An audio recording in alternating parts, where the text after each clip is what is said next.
Welcome back to news across Nigeria. The power outage that caused heavy delays in the movement of business at the airport has been resolved. Details in just a moment. First, we'd like to remind you that all our top stories can be found on our website, channelstv.com, and on youtube.com/channelsweb. Log on to channelstv.com to see us live on your mobile device. You can also download the Channels TV app for Android, iOS, and Windows phones from their respective stores. Besides the news and updates, the Channels TV app has an eyewitness feature. I'd like to encourage you to use it to share those pictures, videos, or news of happenings around you. Just install the app, then tap and swipe to reveal the eyewitness menu and follow the instructions.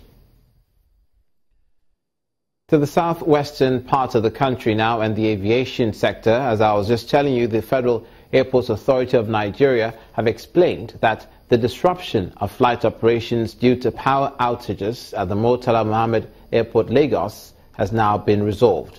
The airport was without power for 2 days, Saturday and Sunday, following a power surge which damaged a major transformer. But the General Manager, Public Relations, Mr. Yakubu Dati, in a statement today, says repairs have been carried out on the transformer and light is now restored. The Murtala Mohammed International Airport is the nation's busiest one for both local and international flights. And to the south of the country, and the Cross River State's government may no longer need to depend on the national grid for electricity supply, and that's official.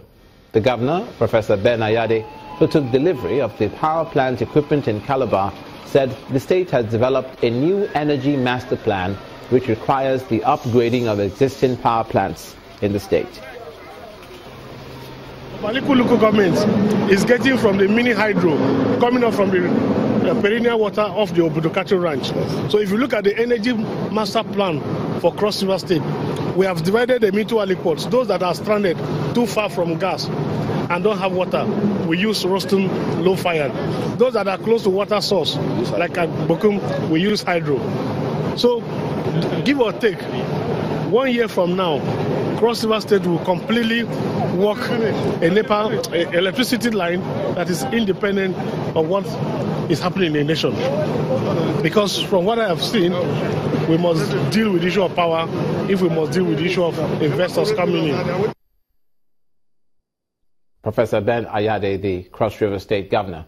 In the southwest, the Ogun State government says it's adopting a new method of strengthening education by funding the model colleges built by the government. The governor, Ibukule Amosun, says that the new strategy includes giving preference to exceptional students for special education in the model colleges. He was speaking during the summer school session at the Model College in Ewekoro local government area. The school has been ready since, you know, but it's not just the school.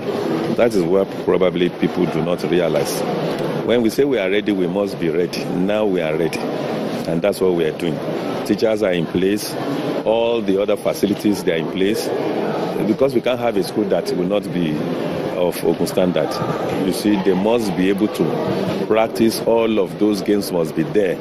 In a place where we have, I think, 4 laboratories that we have here, and we have 6 workshops. You know, we mean business. So, again, all the sporting facilities must be there. We must employ a music teacher, all the languages, everything is in place now. So we are ready to go. And you will see that this school, not just this one alone, our model schools, the only thing you need to go in there is your brain. We are not just going to take anybody here. You must be very brilliant. That is the condition. Mr. Ibukule Amosun, the governor of Ogun State in the southwest, and now to the north central, and from education to a couple of stories we're bringing you now on security. The Benue State governor has asked for more action and interagency cooperation to bring all perpetrators of crime anywhere in the country to justice. Mr. Samuel Otom made the appeal following the implementation of the stick approach of his amnesty deal. He was speaking in Makurdi, the state capital, during the meeting with the commandant of Zone H, Nigerian Security and Civil Defense Corps.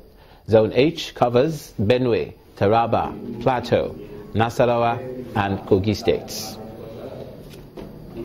For a government that believes in looking outside the box of government, encouraging industry so that we can process our primary product, encouraging micro, small and medium scale enterprises, encouraging commercial activities, and also encouraging investors to come into the state. All these things cannot thrive if the land is insecure. In the past, we had adopted the carrot approach of our amnesty program. It yielded results. The civil defense contributed with the other security agencies. Today, we have adopted the stick approach after we exhausted the time we gave to criminals to surrender voluntarily. And so the civil defense is also very critical. Joining forces with the other security agencies, we believe that we will definitely secure the state for our people. Mr. Samuel Otom, Governor, Benue State. Now to Plateau State, where there's a restriction order in Jos for operators of motorized tricycles starting from today. A special military task force set up to monitor security there says that tricycles will no longer be allowed to operate on a 24-hourly basis. They're only allowed to work from 9 p.m. to 6 p.m., that is to 5 p.m. daily.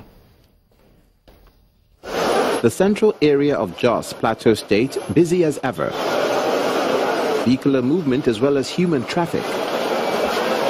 But this movement, particularly that of commercial tricycles, appears to be posing dangers to residents and security operatives, identified as one of the major ways of perpetrating crime in the state.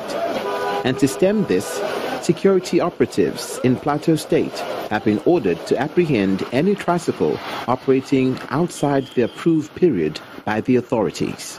Based on information we have, and also that some of these keke have become a tool of moving drugs, arms and ammunition, knowingly or unknowingly by some of them.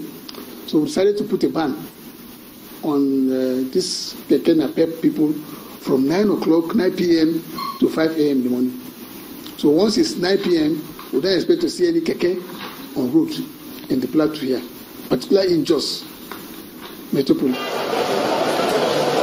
Other measures in addressing security challenges in the state include the recommendation for a visit by the task force to the local government areas and various communities to broker peace between herdsmen and the natives.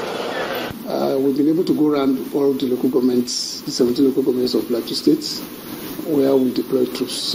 And beyond that, we've also visited most of the interior areas, villages, settlements where we have issues, farm settlements, herdsmen and their farmers, miners, illegal miners particularly. We visited those places with the troops. And I'm happy to tell you that we've been able to establish a cordial relationship between the people, the various communities we met, and the task force. With the proactive steps being taken by the task force to avoid any major security breach in the state, expectations are high that the crime level in the state will begin to abate. You're watching news across Nigeria. Coming up, the Nigeria Customs Service in Ogun State make a seizure as they continue to make efforts to stop smuggling across the country. Please stay with us.